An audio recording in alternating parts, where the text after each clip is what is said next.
Бугрова Антонина Андреевна, 1930 год. Мне в этом году исполнилось 87 лет. Родилась я во Фрунзе. Мои родители приехали из Самары. Началась война, 41 год. Папа ушел на фронт. Мама с 4 детьми осталась во Фрунзе. Отец погиб в 45 году. Повестка была из Польши, захоронен в Польше. Все собиралась туда съездить, так и не съездила. А мама, началась война, и она стала работать прачкой. На дом бралось белье из организации и стирала, чтобы быть с нами. У нас 4 детей, и началась война. И мы жили на улице Молотова и Горького, сейчас центральная улица. И там была больница. Из этой больницы сделали госпиталь. Приезжали сюда раненые, и я ухаживала за ними. И так с 41 по 45 год я работала бесплатно. В 45 году я пошла в 5 класс, в вечернюю школу. Работала на фабрике уже швеей. Но я всегда уже хотела быть только учительницей, давать знания, воспитывать детей. Ну, у меня был друг, и я вышла замуж. Я, когда жила с мужем, я поняла, любит выпить, любит покурить, а подработать нет. Через год родился сын. Жили у свекровки, жили, потом на частные жили, и я поняла, что нам нужна квартира. Мы поехали с мужем сначала в Брянск, мы строили Братскую ГЭС. Муж умер, а сын служил в России, в Туле, в Сергиевом Посаде. Я сохранила 42 письма из армии, которые он писал. Из армии, говорит, я хочу попутешествовать. Я больше нигде не был. И уехал на Рицк.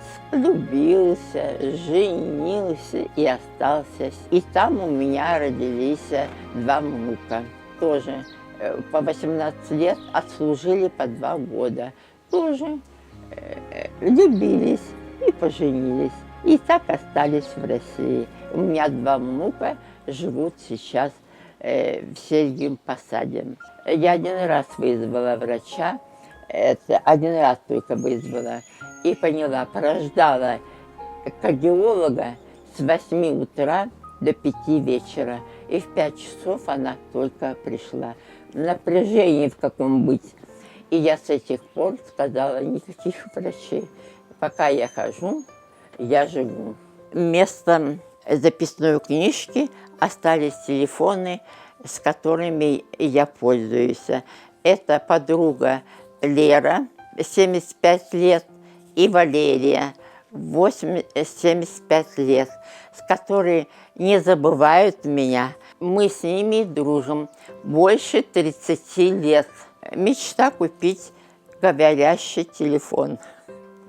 Обещали внуки прислать мне денежки, и я куплю. Я живу одна. Было бы у меня 2 комнаты, я бы пустила девочку бесплатно, ведь только чтобы она мне помогала по дому. Но пока еще двигаюсь, и поэтому мне нужен волонтер, чтобы раз в неделю прийти, пропылесосить.